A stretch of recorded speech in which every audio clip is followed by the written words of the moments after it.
Welcome, guys. This is part 3 of a 3-part series that we've put together specifically about streaming or building your own setups.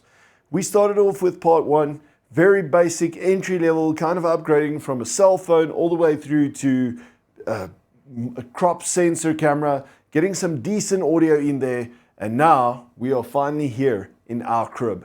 Myself and Amarish are going to take you through a little walkthrough of what we've put together here, what we'd still love to change, and what has been working for us and what hasn't. So let's start off. Shelving makes it a lot easier in terms of the projects we still need to work on, what's going in, what's going out, and getting everything organized. A charging station for all the batteries, because everything's either needing a battery or a cable or whatever. We've got that all sorted out here, and then we've got some more support backup shelving over here. For any of those specific product shots and everything else, we've got a lacquer product tent set up over here. And then obviously we've got some lighting and systems in here. For any wide angle shots or product reviews, 60 by 60 FL150 softbox setup gives me a nice moody drop down lighting. This is the light that we've been using in part 2 of this series. So it's a great reference to see what it is, how we put it up there.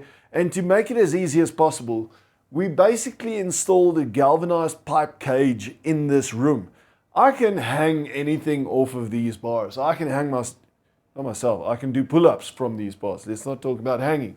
But let me hit this light switch. We start getting a little bit more moody because we've got one of these little Godox panels, LED panels, great lights, constant lighting. Got that set up specifically for a hair light in the backside. So for that rim lighting that I've got this guy. I'm not too worried about a clean setup because we work in this industry itself. I'm not too worried about having a light in the shot or not in the shot. And I'll show you guys exactly what this looks like and what it doesn't do. We've got the second panel up here just to light up our logo. And that is part of the next step that we're going to do. We're going to zoosh that up. So check out back on our channel. We've got some plans for that and we will improve it. Check it out later. Give us a shout in the comments section. If you see it and you spot it, say, I see that logo, you've zooshed it up. But I'm going to take you through a walkthrough of our desk. Before I get into all of this cool stuff, it's taken us a little while to get to it, but we are the proud owners of a neon light. Lekker, guys.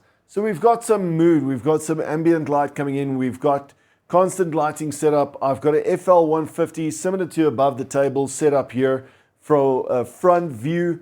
We've got the lighting set up, we've got the view on a monitor or TV set up at the top here so that we can constantly see what's happening with the recording, the timing, space we've got left on the hard drives. This is a great and easy way to have a view of what's happening with your recording whilst you're busy. So that you don't need to unplug, plug in, check it, double check it, you name it. In these conditions, I don't have that affordability or the comfort of monitoring it. I do have an incredible team with Amarish here who helps me to put all of this together and give us great content. But in terms of what this device does specifically, we've recently evolved. Now looking at some of these products, I've got the Atom Mini Extreme ISO that we used to use on this desk for reviews. This product is very similar to the Atom Mini Pro that we used in the previous version. It just has 8 channels. So if I'm reviewing cameras or anything else in the menu systems or playing something back from a laptop, you name it, I can control everything. And because it's the ISO, it records every channel into the device to a hard drive. This needs audio from a specific device, and that we usually draw from something like this. The Rodecaster Duo. The Rodecaster Duo, everything that this is for video, that is for audio. So it's a great combination. I can now connect that onto a lavalier mic with a wireless Go, which wirelessly connects to that system, and it just makes life so much easier in terms of running and gunning. especially if I'm moving around, being silly here in the studio, and trying to get crisp audio, especially in a room like this. We do still need some soundproofing. That would be one of the greatest add-ons to what we currently have here. We've got full frame camera set up, so we're getting an R6 video from the front. We picked a 16mm lens specifically, and I'll get to that view in a second and describe and show to you what each of these items do.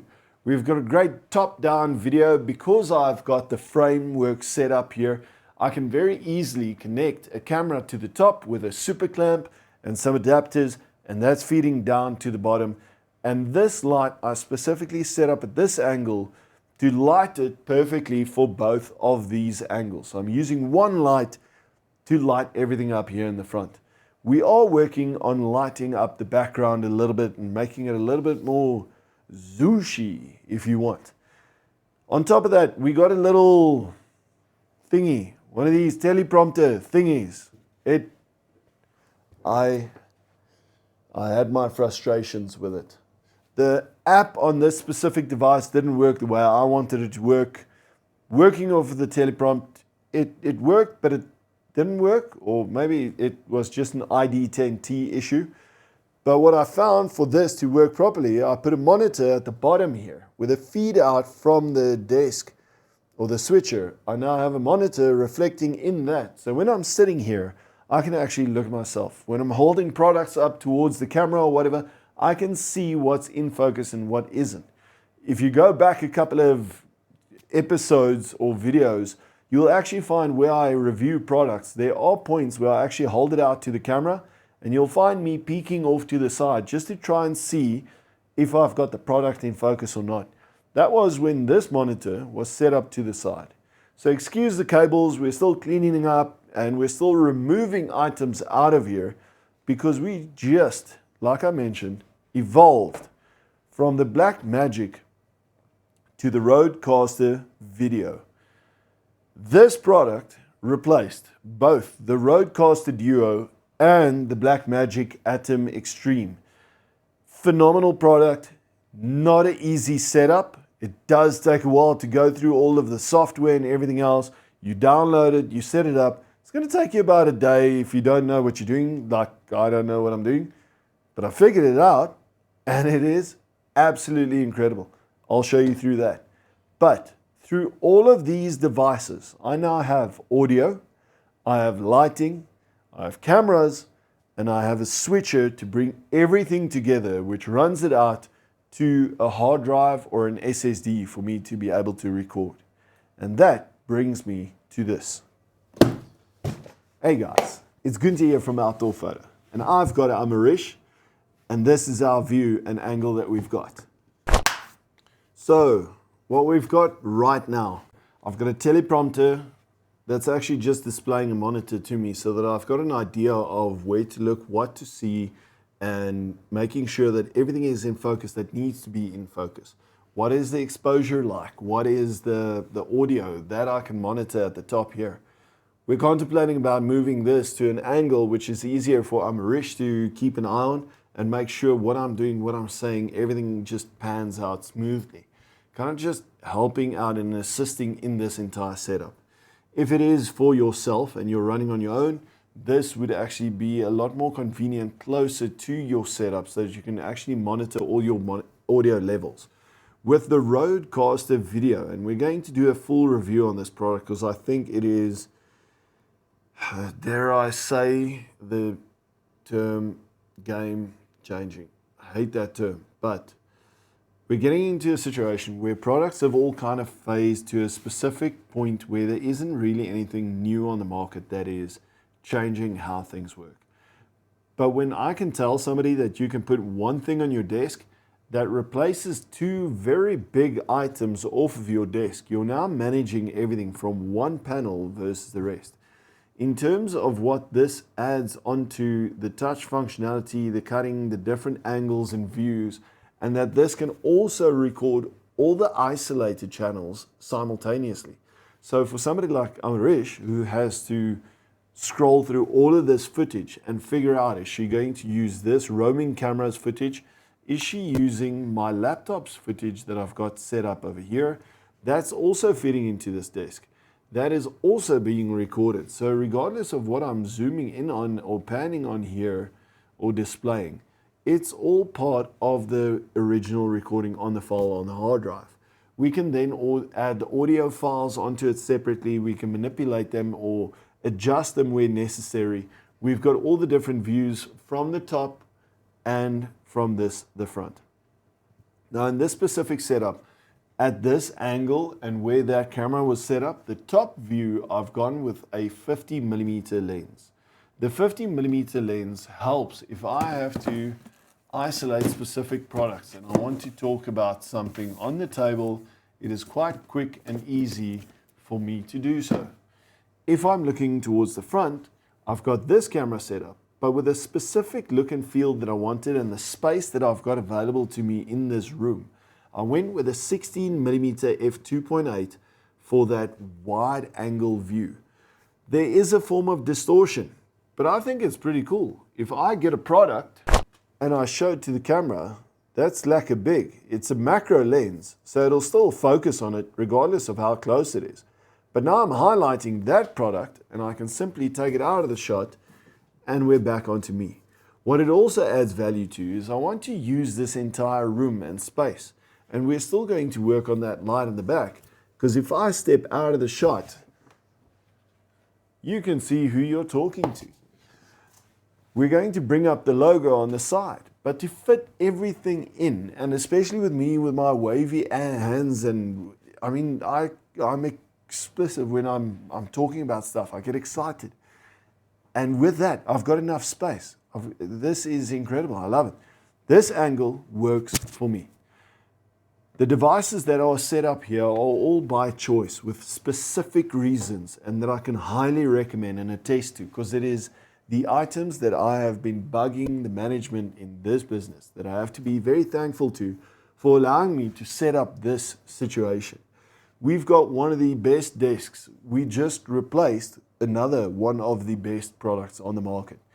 But the versatility of this and testing it out, being able to build something like this and having the light functionality is incredible. I'm very thankful for this situation. The audio, we've tested out different systems. We've done a review on all the audio mics. Go and check out our road review on YouTube.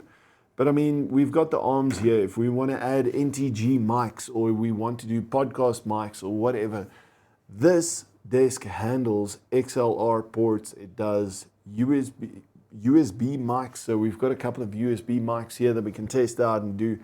But again, the audio always comes out best for me on one of these lavalier mics connected to the wireless Go system. It's quick, it's easy, it's wireless. And regardless if I'm walking to the back of the studio or to the front of the studio, we'll have crisp and clear audio. The big thing I just want to demonstrate here is I'm going to switch off this light. Then we're going to see exactly the light coming on in the back. I'm going to ask Amarish to switch those two lights off quickly. First off, the one pointing straight towards the Outdoorphoto logo on the left. You're right. Still got to figure those lefts and rights out. But there, we've just got a dark room. You lose quite a lot. As soon as you start switching the light on, the rim light on this side, you kind of get that glare or the light shining in from the side. Let me switch this front light off just to exaggerate that effect that we're going to pick up. So that just nicks a tiny little amount. That's going out of focus. It's freaking out. Let me give it some light and it can focus again. So that just gives me some background separation. When we switch that light on, it isn't giving me sufficient lighting onto that logo, and I'd love to make it pop. So check out our future videos because I'm going to make that pop. And it doesn't have to break the bank always. But in these specific situations, decent lighting from the front is a must. What you do in the background is going to be ambient lighting, and it's going to add value to your videos or your production, even if it's just something as easy as a hair light that you're going to put up and set up. You can get away with two of those LED light panels, one from the front, one slightly from the rear, just to give you that hair lighting or that rim lighting. In terms of video quality, once again, depending on the conditions, depending on the space, and depending on your budget. If you can afford it, I would highly recommend getting full frame. I'm a huge fan and sucker for full frame image quality. You can put those videos up next to one another and ask a bazillion questions about, pick one.